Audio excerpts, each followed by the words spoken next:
भीमापुर नाम का एक गांव था जहां एक सन की साइंटिस्ट रहता था। उसे एलियंस, ज़ॉम्बीज और दूसरी दुनिया के जीवों से जुड़े अजीबोगरीब एक्सपेरिमेंट करने का बड़ा शौक था। वो अपने इस शौक के आगे किसी भी चीज पे ध्यान नहीं देता था। उसकी इन्हीं हरकतों की वजह से उसे काम से भी निकाल दिया गया था। नौकरी से निकाले जाने के बाद वो वापस अपने गांव आ गया, लेकिन अभी भी वो अपनी हरकतों से बाज नहीं आया था। वाह, बस कुछ दिन और फिर मैं ये पता लगा लूंगा कि इंसान आखिर ज़ॉम्बीज बनते कैसे हैं। और एक बार मैंने ये पता लगा लिया तो ये सारा देश मेरी मुट्ठी में होगा। तभी वहाँ पास से एक चुड़ैल गुजर रही थी। उसने साइंटिस्ट को जोर जोर से हंसते हुए देखा तो वो वहीं रुक गई और उसके घर के अंदर झांकने लगी। अरे, ये तो वही पागल साइंटिस्ट है जिसके बारे में सारा गांव जानता है, लेकिन ये इतना खुश किस लिए है? लगता है कि कोई नया पागलपन कर रहा है। अब इस गांव पर बस मेरा ही राज होगा। अरे, ये क्या बोल रहा है? ये ऐसा क्या करने वाला है कि गांव पे इसका राज होगा? लगता है कि इस पर नजर रखनी पड़ेगी। इतना कहकर चुड़ैल उस वक्त तो वहां से चली जाती है, लेकिन अब वो साइंटिस्ट पे पूरी नजर रख रही थी। कुछ दिन बीत जाते हैं और एक दिन चुड़ैल फिर से वहीं से गुजरती है। उसे फिर से साइंटिस्ट की जोर जोर से हंसने की आवाज सुनाई देती है। अरे, ये पागल आज फिर इतना हंस रहा है। जरा चल के देखूं तो कि आखिर माजरा क्या है। चुड़ैल जब इस बार खिड़की से झांक कर देखती है तो दंग रह जाती है। अंदर एक ज़ॉम्बी था जो कि एक चेन से बंधा हुआ था। आखिरकार मैं कामयाब हो ही गया। मैंने अपना सपना पूरा कर दिया।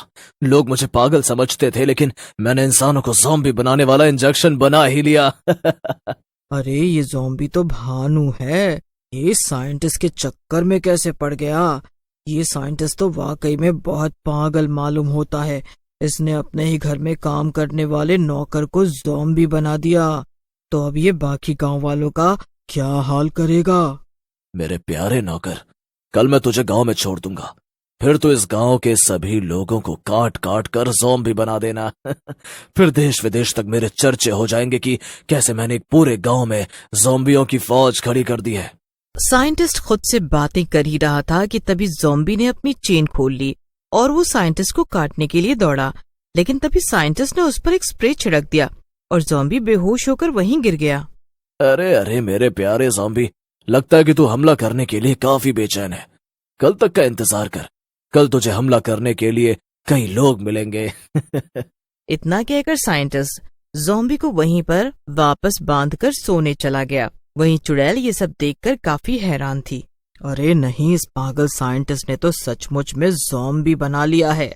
अब अगर इसने पूरे गांव को ज़ॉम्बी बना दिया तो फिर मेरा क्या होगा?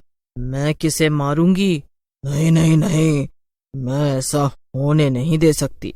मुझे जल्दी से चलकर गांव वालों से ये सब बताना होगा और उन्हें आगाह करना होगा। चुड़ैल जल्दी जल्दी गांव वालों के पास जाती है, लेकिन इतनी रात को उसे आता देखकर सभी गांव वाले डर जाते हैं और यहाँ वहाँ भागने लगते हैं।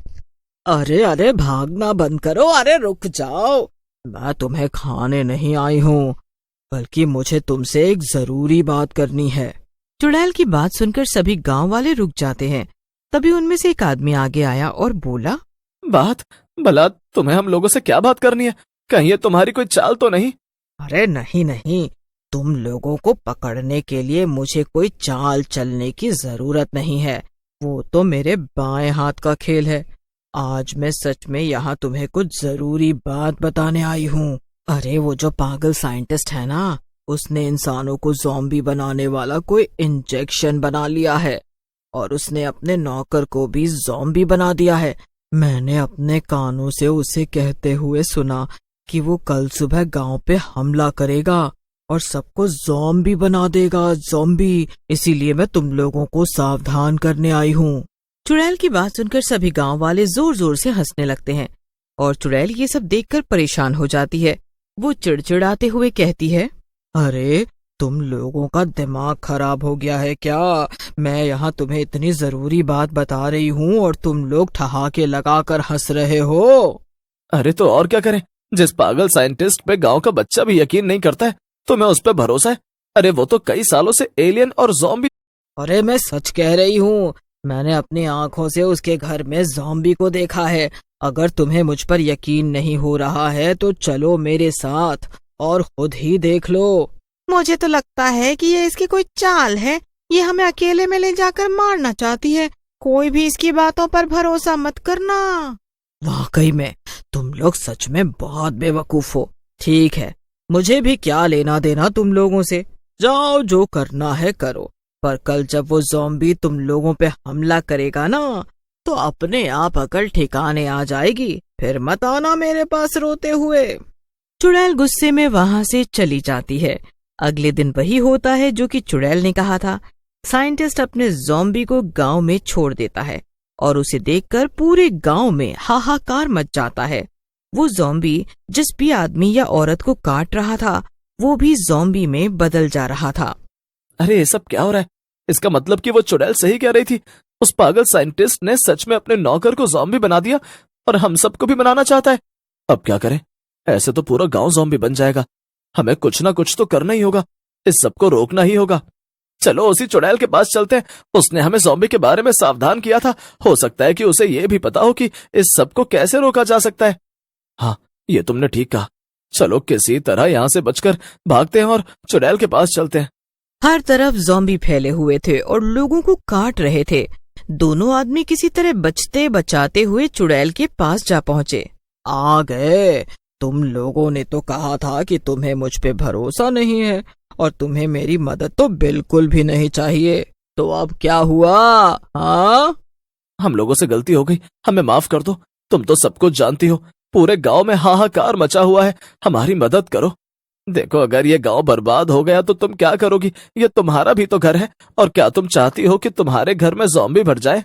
ये बात सुनकर चुड़ैल कुछ सोच में पड़ जाती है। ठीक है, मैं तुम लोगों की मदद करने को तैयार हूँ, लेकिन याद रखना आइंदा कभी मेरा अपमान मत करना, वरना अच्छा नहीं होगा। हाँ, हमें माफ कर दो, आगे से ऐसा कभी नहीं होगा। अब चलो चलकर हमारी मदद करो, वरना हम में से कोई नहीं बचेगा। तो फिर तुम्हारा सम्मान कौन करेगा? तो चलो, हमें साइंटिस्ट के घर चलना पड़ेगा। क्या? मगर क्यों? कल जब मैंने उसके घर में झांक कर देखा था तो उसके नौकर ज़ॉम्बी ने उस पर हमला कर दिया था। फिर उसे रोकने के लिए साइंटिस्ट ने उस पर कोई स्प्रे डाला था। स्प्रे पड़ते ही वो बेहोश हो गया था। तो हम चलकर वो स्प्रे ले आते हैं, फिर हम उसे सभी ज़ॉम्बीज के ऊपर छिड़क देंगे। इससे सभी ज़ॉम्बीज बेहोश हो जाएंगे। फिर आगे क्या? बेहोश करके हम क्या करेंगे? हमें तो सबको ठीक करना है ना। सब यहीं खड़े खड़े हो जाएगा क्या? चलो पहले इतना काम तो करो, फिर देखते हैं कि आगे क्या किया जा सकता है। फिर दोनों आदमी चुड़ैल के साथ साथ चलने लगते हैं। थोड़ी देर में तीनों साइंटिस्ट के घर पहुंच जाते हैं। वो आराम से सोफे पे बैठकर टीवी देख रहा था। बस कुछ वक्त और, फिर इस पूरी टीवी पे बस मैं छाया होऊंगा। हाँ हाँ, क्यों नहीं, खबर तो तेरी ही होगी, लेकिन खबर ये भी तो हो सकती है कि कैसे एक चुड़ैल ने एक पागल साइंटिस्ट को पटक पटक के मारा। क्यों आए हो तुम लोग यहाँ पर? क्या चाहिए तुम्हें? हम चाहते कि तुमने सारे गांव में जो ये हड़कंप मचा रखा है वो शांत हो जाए और सब कुछ पहले जैसा हो जाए। हाँ, तो इसमें मैं क्या कर सकता हूँ? मुझे सब कुछ नहीं पता, चलो जाओ यहाँ से। लगता है कि तू सीधे तरीके से नहीं मानेगा। तुझे समझाने के लिए मुझे अपना तरीका आजमाना पड़ेगा। इतना कह के चुड़ैल साइंटिस्ट को हवा में उल्टा लटका देती है। अब खड़े खड़े मेरी शक्ल क्या देख रहे हो बेवकूफों? जाओ, जाकर इसके कमरे में वो स्प्रे ढूंढो, यहीं कहीं रखा होगा इसने। दोनों आदमी जल्दी जल्दी से कमरे में स्प्रे ढूंढने में लग जाते हैं और उन्हें एक स्प्रे मिल भी जाता है। मेरी जेब में एक दूसरा इंजेक्शन रखा हुआ है। जब तुम स्प्रे से सारे ज़ॉम्बीज को बेहोश कर देना, तब सिर्फ एक ज़ॉम्बी को बेहोश मत करना और उसे पकड़कर ये इंजेक्शन लगा देना। बाकी ज़ॉम्बीज को बेहोश पाकर वो उन्हें काटने जाएगा, जिससे कि उसके शरीर में जो इंजेक्शन की दवा होगी वो बाकी ज़ॉम्बियों के शरीर में भी पहुंच जाएगी। फिर वो सब अपने आप ठीक हो जाएंगे। चुड़ैल साइंटिस्ट को वहीं पर पटक देती है और दोनों आदमियों के साथ लोगों को ठीक करने के लिए निकल पड़ती है। साइंटिस्ट के कहे अनुसार वो लोग पहले ज़ॉम्बीज पे स्प्रे डालकर उन्हें बेहोश कर देते हैं और फिर एक ज़ॉम्बी को इंजेक्शन लगा देते हैं। थोड़ी देर में सभी गांव वाले पहले जैसे हो जाते हैं। फिर गांव वाले उस साइंटिस्ट को मार मार के गांव से निकाल देते हैं और सभी लोग खुशी खुशी रहने लगते हैं।